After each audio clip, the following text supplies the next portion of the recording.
ఒకరోజు ఒక వీధి చివర్లో గోడ పక్కనే భిక్షాటన చేసుకునేటువంటి ఒక వ్యక్తి అడుక్కుంటూ ఉన్నాడు. గోడ మీద ఈ విధంగా రాస్తుంది, నేను అంధుణ్ణి, దయచేసి ధర్మం చేయండి అని. వచ్చే పోయేటువంటి వాళ్ళు అది చూసి తమకు తోచిన చిల్లర వేస్తూ ఉన్నారు. ఇదంతా గమనించినటువంటి చక్రవర్తి అనేటువంటి వ్యక్తి భిక్షాటన చేసుకున్నటువంటి వ్యక్తి దగ్గరికి వెళ్లి ఇలా అన్నాడు, చిల్లరంతా వస్తుంది కదా, మీకు సరిపోతుందా అని అడిగాడు.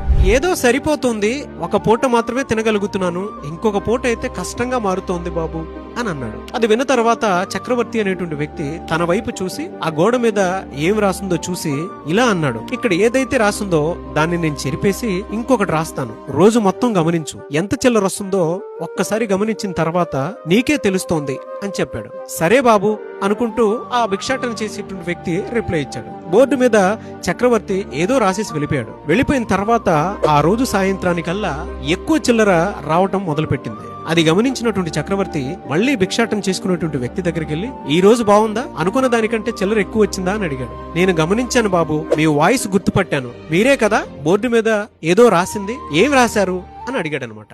ఏమీ లేదు, నేను అంధుణ్ణి అనేటువంటి విషయాన్ని తీసేసి ఈ రోజు చాలా అందమైనది, నేను చూడలేకపోతున్నాను అని రాశాను. దానివల్లే ఎక్కువ మంది స్పందించారు. మొదటిది నీ లోపాన్ని చూపిస్తే, రెండోది మేమెలా బ్రతకాలో నేర్పిస్తోంది అని అన్నాడు. అంతేకాదు భగవంతుడు మాకెంత మేలు చేశాడో తెలుస్తోంది, దానితో పాటు మీలాంటి వారి పట్ల ఎలా ఆలోచించాలి, ఎలా మెలగాలి అనేటువంటి విషయం ఖచ్చితంగా తెలుపుతోంది, అందుకే ఆ విధంగా రాశాను అని చెప్పాడు.